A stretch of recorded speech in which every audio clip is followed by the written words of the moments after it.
Hello everyone, welcome back to our channel. So in this video we are going to talk about कि photosynthesis जो है वो कहाँ होती है और फोटोसिंथेसिस की क्या पिगमेंट्स हैं. ये जो टॉपिक है that is beneficial for class 11th as well as your boards exams. Next those who are preparing for NEET exam उनके लिए भी ये टॉपिक बहुत ज़्यादा इंपॉर्टेंट है. नेक्स्ट 10 मिनट्स में हम इस टॉपिक को ना बहुत अच्छे से पढ़ लेंगे कि आपको एक एक चीज़ समझ आ जाएगी. हर एक वीडियो में सिर्फ एक ही टॉपिक पढ़ा रही हूँ. वीडियो जब मैं पूरा लेक्चर कवर करती हूँ तो आप नहीं देख पाते कि शायद उतना ज़्यादा कंटेंट ना हो, लेकिन अगर आप शॉर्ट वीडियोस देखेंगे तो वहां से आपको आइडिया लग जाएगा कि that is I am covering each and every line from your NCERT. तो चलिए फटाफट से शुरू करते हैं. फोटोसिंथेसिस कहाँ होती है और फोटोसिंथेसिस पिगमेंट क्या है. This topic is come under the photosynthesis in higher plants. Daily आपको वीडियोस मिल जाएंगी 7 to 9 PM पे. मेक श्योर फटाफट से फॉलो कर ले फॉर मोर सच वीडियोस.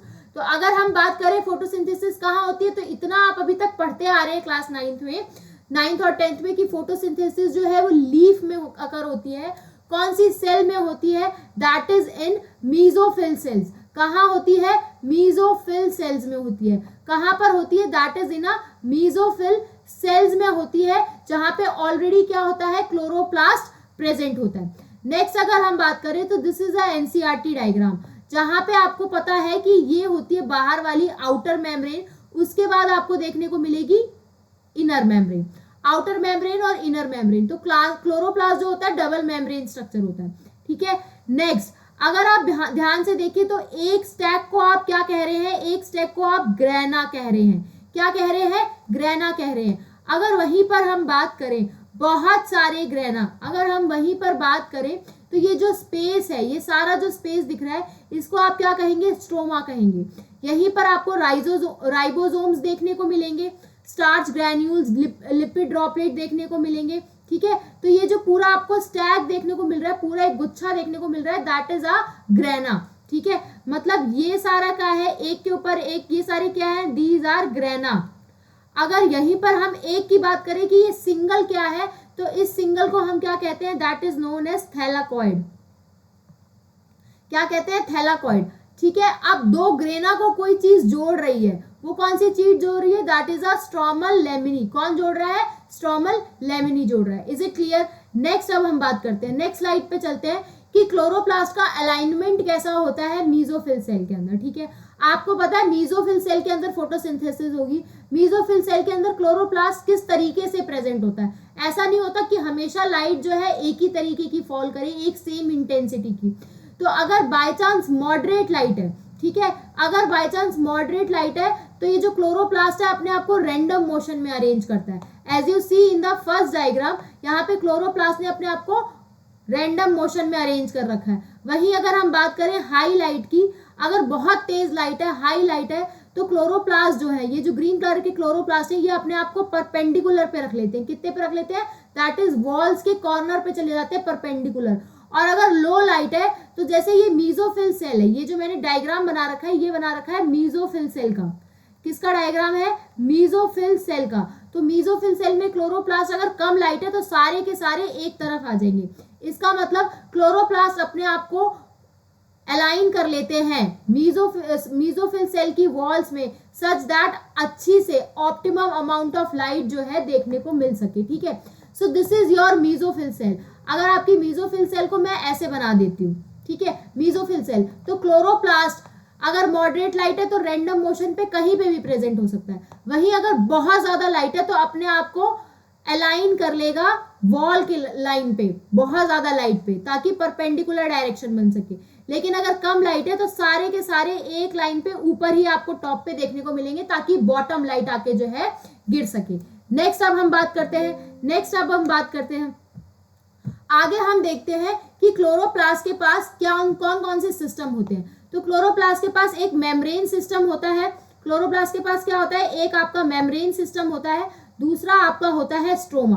क्या होता है? एक मेम्ब्रेन सिस्टम होता है, दूसरा स्ट्रोमा होता है. स्ट्रोमा अगर हम बात करें तो ये जो स्पेस अंदर प्रेजेंट है, आप इसको स्ट्रोमा कह रहे हैं.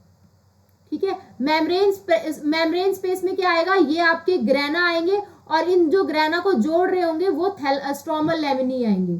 ठीक है.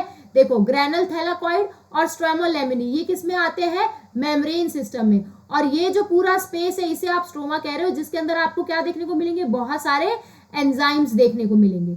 Is it clear? नेक्स्ट अगर हम बात करें, क्लोरोप्लास्ट के अंदर आपको क्लियर डिवीजन ऑफ लेबर देखने को मिलेगा। सब हर सेल जो है अपना काम अच्छे से कर रही होगी, तो आपको एक क्लियर डिवीजन ऑफ लेबर जो है इजीली देखने को मिलेगा इन अ क्लोरोप्लास्ट।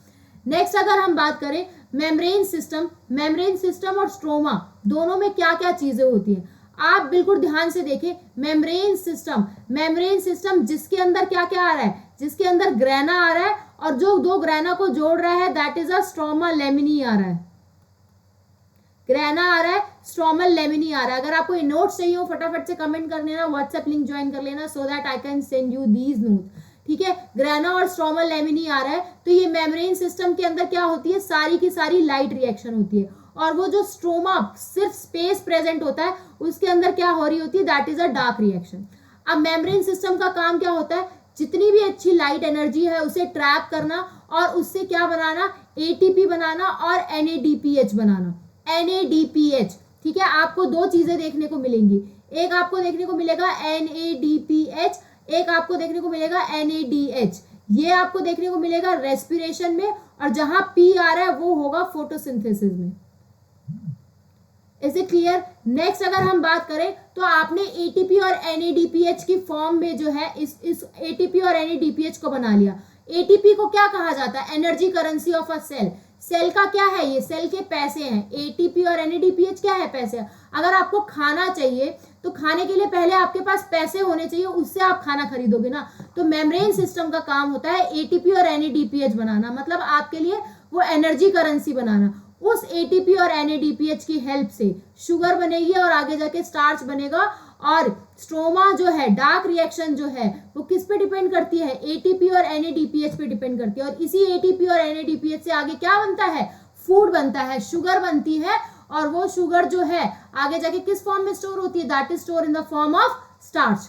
नेक्स्ट अगर हम बात करें तो दो तरीके की रिएक्शन है, लाइट रिएक्शन, डार्क रिएक्शन। अब आपको पता चल गया कि जो लाइट रिएक्शन है वो स्ट्रोमल लेमिनी और ग्रेना के अंदर होगी, जहां पे एटीपी और एनएडीपीएच बनेगी। डार्क रिएक्शन जो है वो क्या होती है, ये भी लाइट के अंदर ही अकर होती है, मतलब दोनों रिएक्शन, ऐसा नहीं है कि एक अंधेरे में हो रही है एक लाइट में, होती दोनों लाइट में ही है, लेकिन नाम अलग अलग करने के लिए, ताकि आपको फंक्शन समझ में आ सके, इसीलिए उनका नाम लाइट रिएक्शन और डार्क रिएक्शन है, ठीक है। डार्क रिएक्शन का काम क्या होता है, डार्क रिएक्शन जो एटीपी और एनएडीपीएच बना है उनके प्रोडक्ट पे डिपेंड करती है, एटीपी और एनएडीपीएच पे डिपेंड है डार्क रिएक्शन। जब तक एटीपी और एनएडीपीएच नहीं बनेंगे तब तक डार्क रिएक्शन नहीं होगी, ठीक है।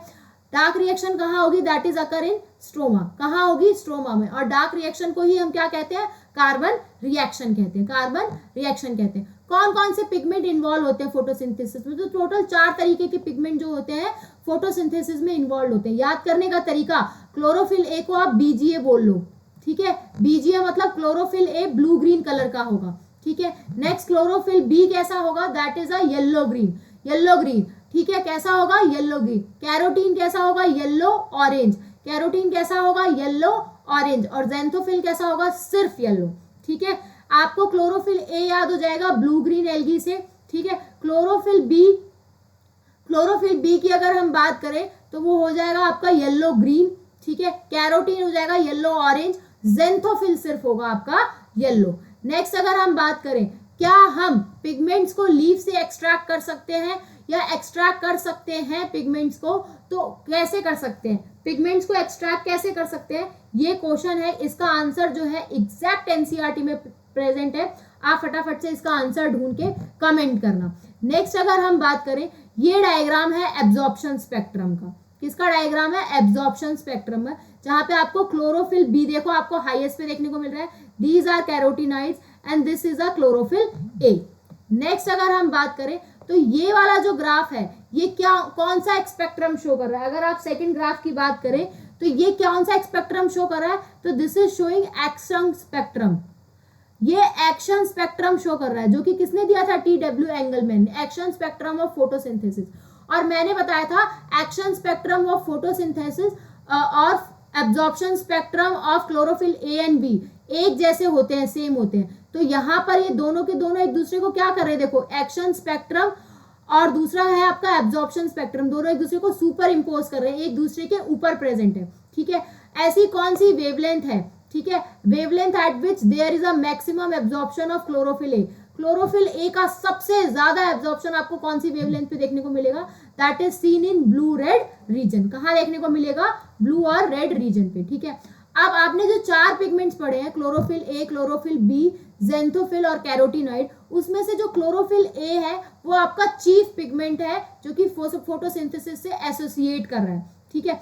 अब ये आपने जितनी भी चीजें पढ़ी है, that is this graph shows together most of the photosynthesis take place in the blue red region, ये एनसीईआरटी में भी लिखा है, ठीक है।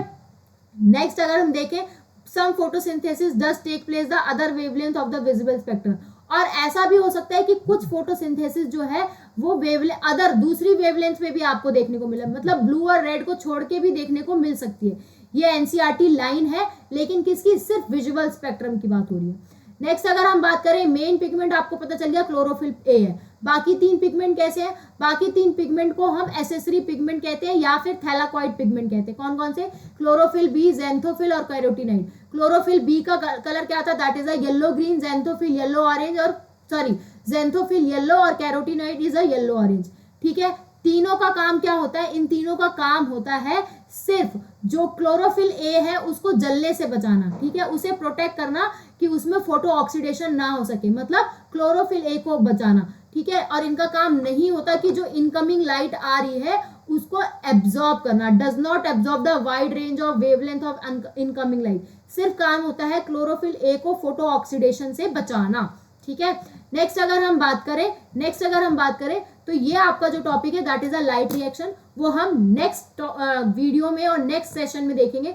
यहाँ तक का आपको क्लियर हो गया होगा, 2 एनसीईआरटी के पेज कवर हो चुके हैं, जिसमें सबसे पहले हमने पढ़ा फोटोसिंथेसिस कहाँ होती है, क्लोरोप्लास्ट का अलाइनमेंट कैसा होना चाहिए मेसोफिल सेल में, और दूसरा आपने पढ़ा एब्जॉर्प्शन स्पेक्ट्रम और एक्शन स्पेक्ट्रम के बारे में कि दोनों एक दूसरे को सुपर इम्पोज कर रहे होते हैं। सबसे ज्यादा कौन सी वेवलेंथ पे आपको कौन सी रीजन में देखने को मिलेगा, ब्लू और रेड रीजन में। क्या इसके अलावा भी फोटोसिंथेसिस पॉसिबल है अदर वेवलेंथ में, हाँ पॉसिबल है, of visual spectrum. Chlorophyll A, चारों पिगमेंट्स में मेन पिगमेंट आपका क्लोरोफिल ए, बाकी तीनों एसेसरी पिगमेंट और उसी को थैलाकॉइड पिगमेंट कहते हैं। बाकी तीनों पिगमेंट्स का काम होता है सिर्फ क्लोरोफिल ए को बचाना फोटो ऑक्सीडेशन से। So this is all about the video, मैंने समराइज भी कर दिया। Till then bye bye, see you and see you in the next video.